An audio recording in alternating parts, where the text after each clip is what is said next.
జోహార్ తెలంగాణ మన వీరులకు. ముందుగా సామాజిక తెలంగాణ పార్టీ,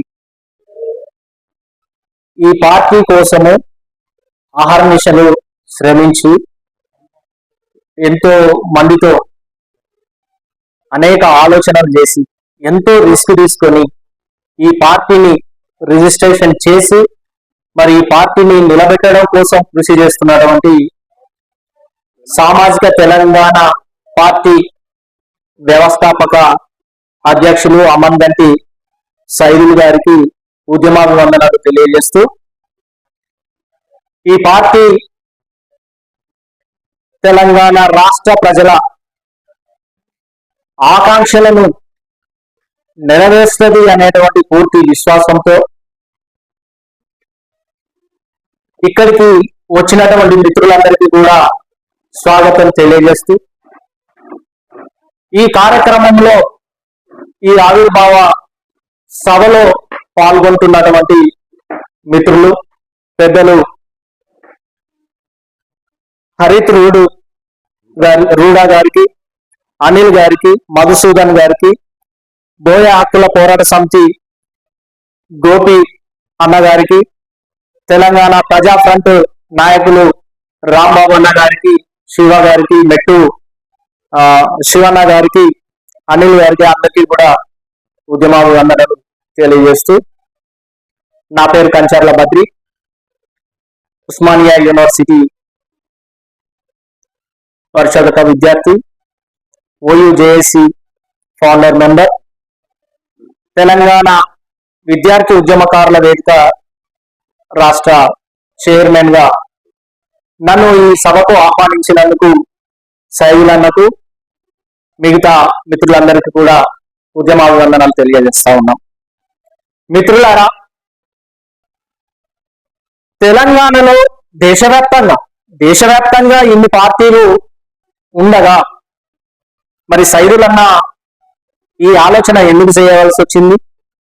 ఇవాళ దేశంలో రాష్ట్రంలో జరుగుతున్న పరిణామాలేంటి, ఇవన్నీ కూడా రాష్ట్ర ప్రజలకి ముఖ్యంగా విద్యావంతులకు తెలియంది కాదు. అయితే సామాజిక తెలంగాణ పార్టీ ఇవాళ తెలంగాణలో దాని ఆవశ్యకత ఏంటిది అని మనం ఆలోచిస్తే, ఇవాళ ఏ పార్టీ అయినా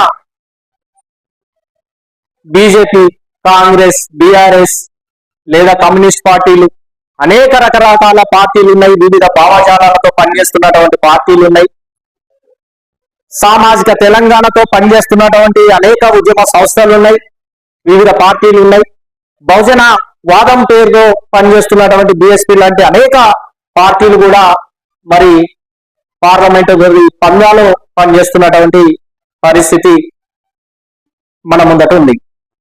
ఇన్ని పార్టీలను కాగానే ఒక కొత్త పార్టీకి పురుడు పోయాల్సినటువంటి అవసరం ఇవాళ తెలంగాణలో ఏముంది అనేటువంటిది మనం పరిశీలిస్తే, గత 60 ఏళ్ల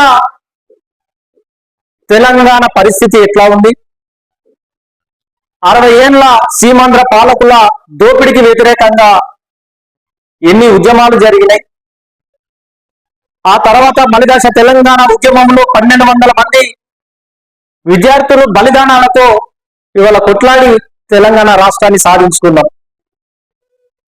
అట్లా 2014లో సాధించుకున్న తెలంగాణ మరి మళ్ళొక దశాబ్ద కాలం దొరల పాలైపోయింది, గడీల పాలన జరిగింది.